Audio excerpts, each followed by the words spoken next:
Hello, Michaela Kate here again, and I have a question that someone messaged in that I thought I'd address today. One that can come up a lot, so I'll just read it here.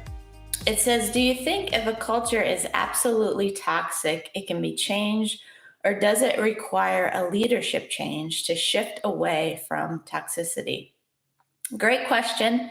A tough one if you're in that situation, if you find yourself in what feels like a toxic situation. There, of course, can be degrees of toxicity. But the first thing that came to mind when I read this was the age-old quote that says, "Nothing changes if nothing changes." And so oftentimes in these situations, it can feel very hard. It can feel like you don't have a choice. It's either this or what do I do? I lose my job. I quit my job. What do I do? And the first thing also that came to mind is who within the group and potentially you are enabling this behavior. Are there people that are being passive? Are there people that should speak up when they're not?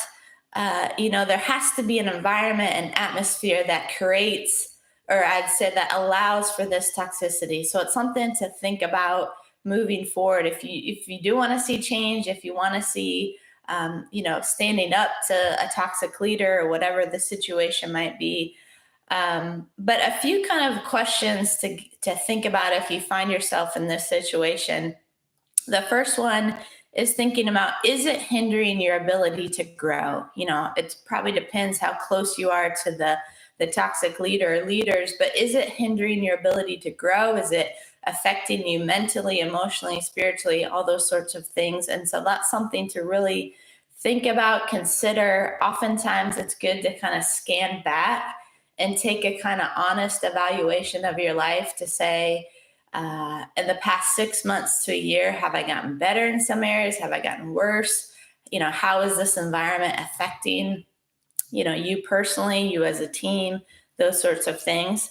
Another question to think about is, are you or others around you contributing or enabling to this toxic behavior? So again, every, toxic leader needs an atmosphere where, more or less people put up with the BS.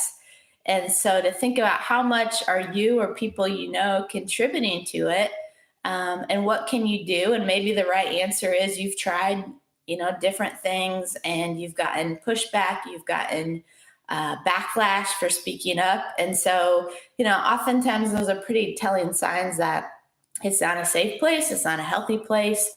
And the only thing that can change in that situation is you changing or you leaving or whatever that might be. And then, last thing is to think about, if you were to really look at the situation, how long has it been going on? Has it been since you started? Has it been just in the past few months? Has it been the past few years? But then also within that, has it gotten better or gotten worse? Oftentimes in these toxic situations, if a negative leader has free reign, they definitely don't get worse, they definitely get worse. They usually don't get better. And so taking an honest evaluation of, has anything changed, good or bad, to give you hope, not just words, but true actions to give you hope for change. So great question. Hopefully that answers a few thoughts for those that might find themselves in a tricky or toxic situation. So keep the questions coming in, and we will see you next time. Thanks so much.